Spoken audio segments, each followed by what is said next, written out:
Hey, this is Mike from Intro Stars, and this week we're super excited to bring you a brand new episode of the Super Connectors podcast with a very special VIP guest, Mohamed. Hey Mohamed, so good to have you on the show. Likewise, thanks Mike for having me. Fabulous. Can you tell us a bit more about yourself and what it means for you to be a super connector? So I am the founder of Nichie. Nichie is an AI-enabled recruitment startup, and what the super connector mean for me is bringing like-minded people together where they will be able to collaborate, bring new ideas, or just for bringing people just in the sake of connecting for basic basis, yes. So how did you become a super connector? When did you start connecting people? Was there like a pivotal moment in your life where you realized, I love to connect people, that's what I want to be? Tell us more about that. I think it really started when I was a bit young. I've always had that ability to bring similar-minded people together. You always assess people, what are they good at, what are they bad at, what is their interest. And for some reason, whenever I meet other people that they share the same interest, I said, oh, I think you would like to know someone I know. They will really connect very well together. And then that have been reflected in later stage in my job. As a recruiter, I think one of our main assets is build long-lasting relationship. And to do a recruitment job in a good way, you really need to strengthen this relationship and spend a lot of time and effort investing on building it in a long run. How did that reflected on being a super connector? Well, for business, being able to put similar people together to create new job opportunities, but as well seeing the value of what other people can bring, even if they are not involved in any sort of direct interest or so. Yeah, obviously as a recruiter, your job is to connect people. Yes. That's literally the definition of a recruiter is to be a connector. Correct. Right, but you took that to the next level, to become a super connector, right? Yes. Because you enjoy doing it as well. Yes, Yeah. yes. And to be honest, by the end of the day, I think one of the most important people, you do see a joy when two people come along together and they just enjoy spending time together, or they created a new business idea together, despite you will benefit from this or not. For me, the most important is knowing that people can trust you and they know that you will be able to know someone that can assist them in anything that they need in a certain stage. And so what kind of introductions do you typically do when you meet people? Is it mostly like investors and startups or business partners or candidates and job owners? What are the typical introductions you like to do? All of the above, maybe. well, I will tell you what, I think mainly, if I'm speaking from recruitment perspective, is really knowing who will be a good person that I will put him in this job, even if they have no interest whatsoever in the job. Or recommending a business to another candidate, for example, where they will see the value and how can they help them to support to grow that business. But from the perspective of investors and networking, I think I had an experience recently where I've attended one of the networking events where people already know each other, but we've needed to go to another business meeting to follow up. And when we were this business meeting, one of the investors were joining us, and for some reason they saw an opportunity to create new leads, and even if it got nothing to do with me, I was still happy to do the introduction, to take that conversation separately. I think understanding what people need and reading how can you translate on bringing the right people together, it's a skill and you get better on it by time. It's all about creating value. At the end of the day, you want to help people, create value around you. Sometimes it fizzles out, sometimes it ends up in a massive deal. It's all great, but what about introductions? Do you have any system to keep track of introductions you make and receive? And how do new platforms like Intro Stars, which give you a full tracking intro tracker to track your introductions made and received, and also guarantee you get paid if a deal comes out of it, how does that change the game for you or for other super connectors out there? I think the concept is completely new, maybe relatively new to try to optimize it in a way that it can benefit different people's interests, but if you will go back to the basic, the introduction approach is always the same. Yeah. You know someone, you speak to them, you understand their need, you translate this message, you take a bit of time in order really to analyze and see how can I pass this message in a way that it can make it appealing to the other person. Yeah. And it doesn't have to be one-time approach. Sometimes it takes a little bit of time, a couple of meetings, 3 meetings. But by the end of the day, I think it depends on the volume as well. How often do you introduce people to each other?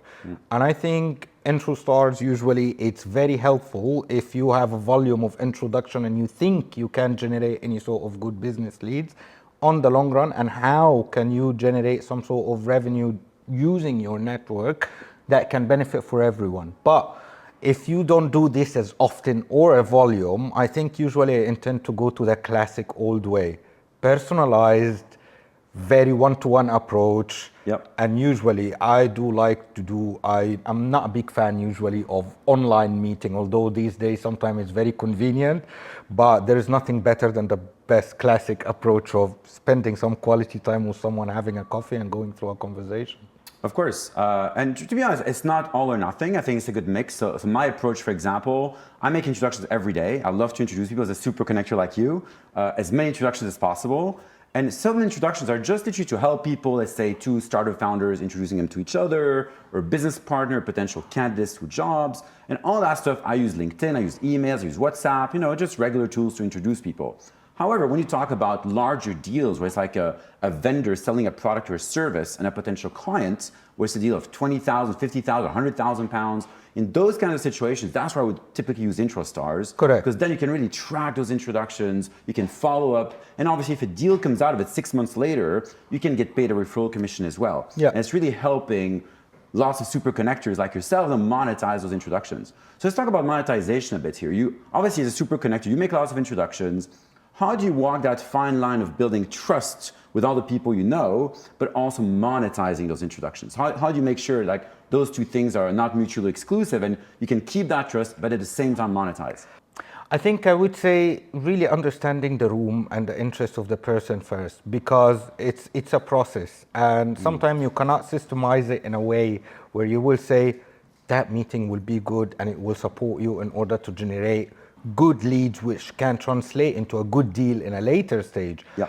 Sometimes people don't have the full picture, Yeah. and you really you understand more what's the person that you would like to connect interest and what's their vision in the long run. And sometimes you need to involve as an hands-on in this process, especially at the early stage before they take it to the next level. I think the more you're being clear and direct from the beginning and understanding, if you will support on this, how I will be able to get some sort of benefit on this in a way, because without that introduction, it will be very difficult for you in a later stage to do this deal. I think it set the foundation right from the beginning. Yeah, as long as you're transparent and upfront about it and everything's clear for everyone involved from the very beginning, you don't have bad surprises later, right? So everyone's on the same 100%. page. And again, it's a win for everyone. Win, win, win. Everyone has to win. It has to be like a win situation for both the person selling a service, the customer, and the introducer, right? Everyone's a winner. Everyone loves to win by the end of the day, yes. Exactly. So what is your approach to networking today? How do you value connections? How do you network today? What is your typical approach? I think it changed by time. I think when I was doing a recruitment job before, I was relying heavily in order to connect with people via online tools. Like, you do an intro meeting, explain your services.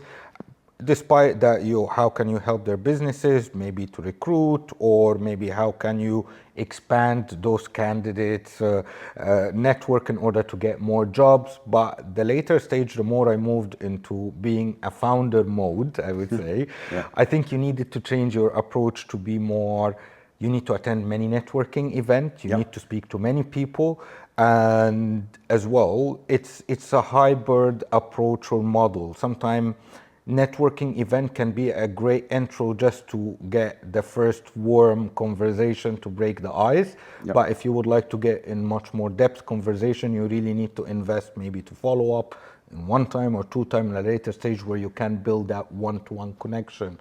But sometimes those events, it can be daunting because there is exhausting. too many people. It's a lot, you need to speak to everyone. And sometimes the conversation is not very structured. Everyone have their own thing that they want to speak about, and you have to be very mindful of giving some people some room in order to say what they want without being dominant on the conversation. So it's a bit of balance.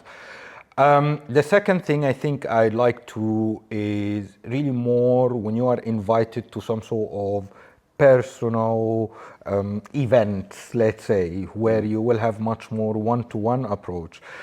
One of those events, for example, I went like for speed dating, and I don't mean it dating in a personal relationship, but more professional dating, where you will have like 5-10 minutes one-to-one quick intro. You understand the person in like what are they doing, and then you will move on to the next person. I find this approach, it's better than open networking event because you still have that one-to-one space where you will be able to speak on whatever topic that you would like to talk about. But again, everyone is different in this, using what could be more suitable for them. Great. So what are you working on today? Where can people follow you? Where can people follow you, what you're working on? Where can people meet you at networking events? Tell us more. So I usually have very strong presence on LinkedIn due to my work, of course. We are attending few different networking events. It usually varies, depend on the business needs and requirements of how much time that I have available. When you are a founder, you need to wear many different hats, and sometimes things doesn't go as planned usually. But I would say majority of London startup networking event, if I have the capacity and time in order to go and attend, I do. And I do like to approach people, but as well, at the same time, I do try to organize sometime small dinners with people that I know, or follow up like meetings. So I'm part of an accelerator currently where we do breakfast club maybe every 2 weeks, and there is always new faces that comes up. Despite I'm the organizer, someone else the organizer, I find it usually great channels, not only in it have to be in a professional manner networking event. It's more chilled, relaxed vibe where people just can be themselves. So what are you working on right now? Can you tell us more about your startup? So currently what we are doing, we are building a platform as a service using AI for customized training and streamlined resourcing process within the sector of retail and hospitality. Our aim is to try to support the younger generation to get into employment within this sector, because usually hiring within this sector, it's very costly, it takes a lot of time, but as well there is a big shortages in supply of the skilled workforce. And that's what we are trying to target to solve. And where can people see that? Do you have a website? We do have a website. Media? Our website is called nichie.io, and we do have social presence, as I mentioned, in LinkedIn. We are still in early stage. We are trying to increase more our channels in a later stage. But if you would like to reach out to me, guys, please feel free to reach out via my LinkedIn, and I will be happy to be there to answer any sort of questions. Cool. So obviously you want to help the new generation get a job in hospitality. We also want to inspire the new generation to become super connectors like you as well, right? And so it's all about helping the next generation of super connectors, working in hospitality, build those connections, and then following our footsteps as super networkers and super connectors. Actually, I think that's a great statement that you've mentioned earlier now, helping the younger generation to be super connected. Actually, I think the younger generation have a huge potential, although majority of people label them, or they are labeled that they don't have much of soft skills.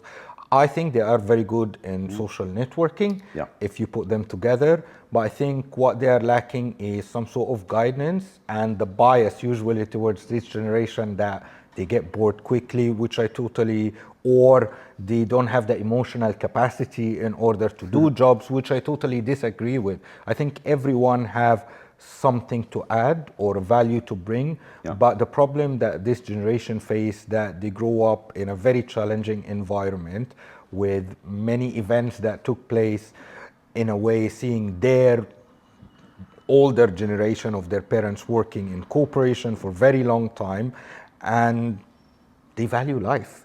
Yeah, of course. They don't want to do the same mistake, maybe same as their parents done. But I think that's not a wrong approach, but I think they take it to the next level sometime. And what we try to do is to try to support them as much as I can to be heard, and to give them this opportunity to showcase that nowhere, they are not lazy.